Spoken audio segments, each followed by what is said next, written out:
Hi everyone, welcome to week 3. Let's go over the assignments for week 3 and then we'll go over this. Introduction, planning, and organizing business messages. Let's look at that. Like I tell you every week, you need to start here. So getting started, watch common writing errors, a video about 14 common spelling and grammar errors. This won't take long. None of the videos are really long. How many of the errors were you not aware of previously? Just a good learning experience.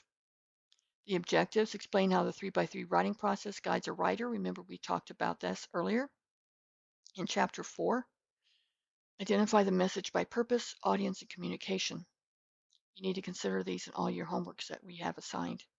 Demonstrate expert writing techniques, summarize the collaborative process.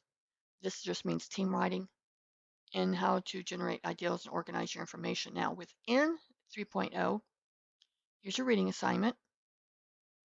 PowerPoint presentations, here's a PowerPoint to go with this one, and PowerPoint to go with this one. Practice games, Chapter 4, Beat the Clock. Chapter 5, Beat the Clock. I don't know anything about them, to be honest with you, but it's practice and heck, if I can have a game to help me learn, you got me. Grammar practice, review guides about adjectives and adverbs, checkpoint exercises, and they're ungraded, okay?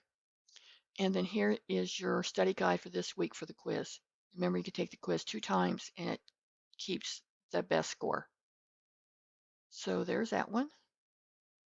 So let me see if I push previous. Is it going? That's what I thought it would do. I just thought I'd give it a shot and see. Okay, we're going to scroll down. Here's where your videos are. The first 2 are here and here. This one will be right below chapter 5.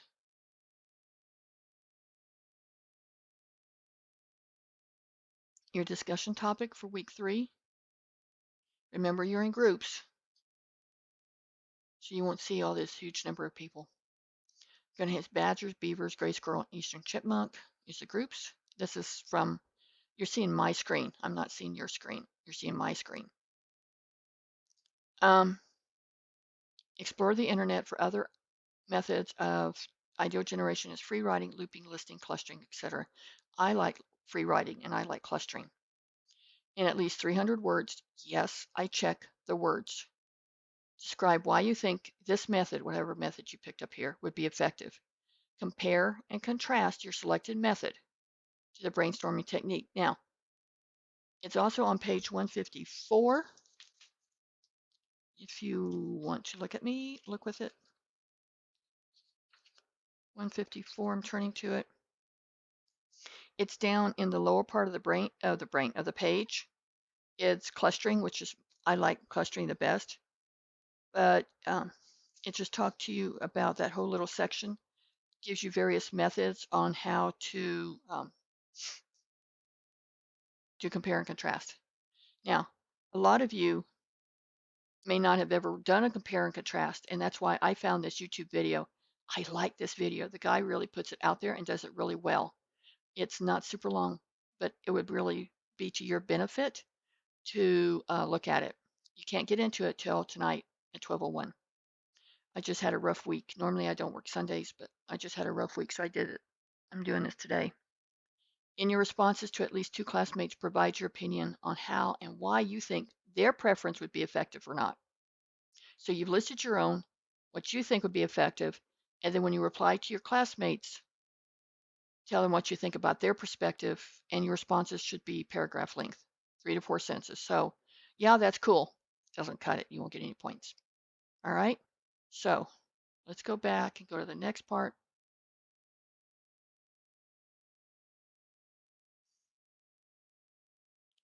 Which is a written assignment. We'll come back to this. And then you have your 3.3 quiz. Remember, on the quizzes, you get to take them twice. They're not timed. You can look at your books. You can look at notes. You can go back and check the charts, which is what I've been telling you to do. What else could you do? Okay, but the thing is that once you start it, you have to finish it, because as soon as you open that sucker up, it counts as an attempt. You get 2 attempts. Okay, so let's go up here and talk about your work for this week. When you do your work, You will also be given this rubric. Again, like I've been preaching to you, grade yourself. I've misspelled that, so I have to fix it. But grade yourself you go. So one's worth 8 points, 8 points, and 9 points. Okay. So let's start off with activity 4.7. Now remember, I told you last week this textbook is written more for an face-to-face class, and they're using it in an online class. So each week I tweak the assignments. Sometimes they're really close, like 4.7, you're going to see that they're almost identical. But don't go totally by your book. But you are going to need to use your book because a lot of the base material that you need to respond to is in your textbook. But you'll see here in a minute one of the reasons I'm going to point it out again, and then I'm going to try and stop harping on it. I grade you according to what I have told you what to do. Okay, so you're graded from what's posted in Canvas, not what's posted in the book. I'll try and remember to be quiet about that after this week. All right, so activity 4.7 is based off objectives 4 and 5. That's on pages 133 to 139. You're going to apply writing techniques to a poor email message. So condense this down. 4.7. Here's your textbook. I need to make it a little smaller. Not too much because I want you to be able to read it. Okay. 4.7 goes from pages 146 to 147. Analyze the following demanding email message to be sent by the vice president to all employees. That's cool. That's why I say over here on the left, mine. Your instructor may ask you to revise the message, in teams or individually, discuss the tone and writing faults of the message. See, this is what I take out of this exercise. You don't do teams.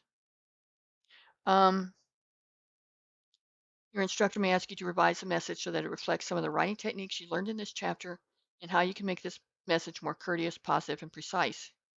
So you should focus on being concise, using familiar words, tone, and developing the you view. You can review pages 133 to 139.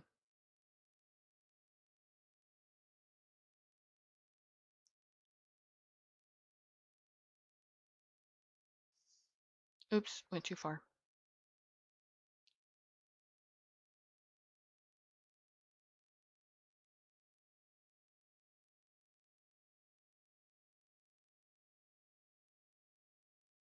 I'm having to learn that I need to trigger the load, that thing. And it's being super picky with me today. No, I don't want to go there. I do want to go there. All right, focus on conciseness, familiar words, see, for this one. Okay. Developing the, so it's almost identical. The part that primarily I left out is the team part. All right, so you're going to do to all staff from here, subject attach. You're going to rewrite this just like you're writing it for the first time. One of the things is, once again, I've decidedly unpleasant task of reminding all employees that you may not utilize company computers or the internet other than for work-related business and essential person. Effective immediately, a new policy must be implemented. That's a little hard, but you need to get people's attention. So I don't know, however you feel about that. Now here comes the first paragraph that has major problems. Our guys in IT tell me that our bandwidth is now seriously compromised by some of you boys and girls who are using company computers for Facebooking, blogging, shopping, chatting, gaming, and downloading streaming video. Yes, we've given you the right to use email responsibly for essential personal messages. That does not, caps, however, include your checking your Facebook or first thing is that you need to look at boys and girls, our guys. It does not, however, include checking your Facebook or other. And then we distributed. We don't want to prohibit the personal use of email entirely. Don't make me do this. And there's some other things that's wrong with this little note. So analyze it. In your answer, be sure to revise this message using the writing techniques on page 133, 139. Focus on being concise, using familiar words, tone, and developing the you view. All right, so you get to analyze this. Now let's look at 4.9 over here across the page. This is where I did my typo. This exercise is about analyzing audience and channels used to reach that audience. Talked about that in the first video for this week. Your task is to discuss and state the factors involved in white flash, audience analysis, and channel selection. In other words, purpose and how you're going to get it there. Then help them decide the email and chat were the best channels. One of the more crucial considerations is how do you analyze your potential customers and their wants and needs. Another thing is the communication channel you're going to get it. So they're talking about buying rings online, and that a lot of their, cut it out, not you, them. Malaysia, Hong Kong, and Singapore is their audience. Also, their audience is servicemen stationed overseas and stateside customers headed for the altar. So people that um, may already be engaged and looking for their wedding rings, or maybe they're somebody's going to get ask someone to be engaged. Servicemen, because then maybe if they're stationed overseas, they can't come in to say, hey, here's what I want. And then you have the Asian market, which is right here. All right. So discuss and state the factors involved in whitefish audience analysis. So what are some of the things they came up with? And in this case also, it's the same thing here. It helped White Flash decide that email and chat. What made them think email and chat was the best channel for their audience? Okay, tell me why. Okay, so look you have several reference pages. Look on the left. Page 132 is a help. Pages 128 to 131 can be a help to you in answering this question. Now, activity 510 is the last one. It's on page 172 to help you build a better paragraph. You should review pages 165 to 168 in your textbook. Once you've reviewed these pages, you're to write both paragraphs. When you've completed your revisions of the paragraphs, check that your work is better organized. So we need to go to page 172. Let me see if I can get us there without a whole lot of hassle. One more. Got it. Okay, activity 510. So here's the start of it. The first paragraph is here. Okay. And the second paragraph is here. It may take you real quick, 3 minutes of putting in X and Y generations, seeing what that audience is. What is the age of the X and Y generations? Okay, because this is your audience. Okay, so you have your audience. What's your purpose? First questions. What's your purpose? What is the purpose? You can just jot this down on a piece of paper while you're thinking.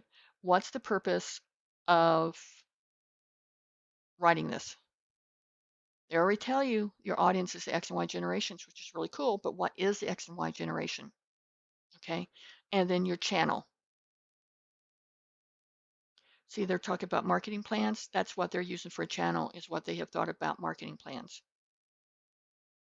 So improve the organization, the coherence, which means the understanding, and the correctness. There's a lot of wordiness in here, but you need to address this is Pizza Hut. I've had some students give me an okay couple chapters, but they never once mentioned Pizza Hut. They try to create their own 2 paragraphs. You don't. You just rewrite what you've got. Don't recreate the wheel if you don't have to. Okay. Now, the other thing that you may want to start thinking of, a side fact, is just I used to teach this face to face back when I was at the Lafayette campus a long time ago. And one of the things I told my students is when you're writing in this class, and you think you've got it just fine, it might be a good thought to go and ask somebody to read it. Not that they need to know audience and channel select market and selection and all those 3 by 3. Just does it make sense? Does it look, or do you have any run-on sentences? Spelling errors that maybe they can catch that you missed. Significant other, friend, whatever. There's only one but to that information. The but is your relationship or friendship or whatever has to be the same way with that person after they tell you what they think about what you wrote as before. I always do that with a smile, but there's some certain seriousness in there. It does not meant to start an argument, a fight, get you ticked off, or anything else. They're doing you a favor. If you don't have anyone in around you to do that, there's a plan B. Plan B is read it aloud, nice and slow, what you're going to submit. There's something about eyes and ears and mouth. Your eyes and your ears, I mean, your eyes, yeah, your eyes and your ears and your brain, they kind of do what they want to do. When you bring in the fourth part of that, your mouth, it slows everything down really slow and it makes you look at what you wrote really well. So if you would prefer that, tell someone you're not losing your mind. You just need to go read your homework aloud. Make changes, make notes to yourself, walk away for it for an hour, and come back and redo it. All right. If you have any questions, give me a yell. Enjoy week 3. We're moving right along. Take care. Bye bye.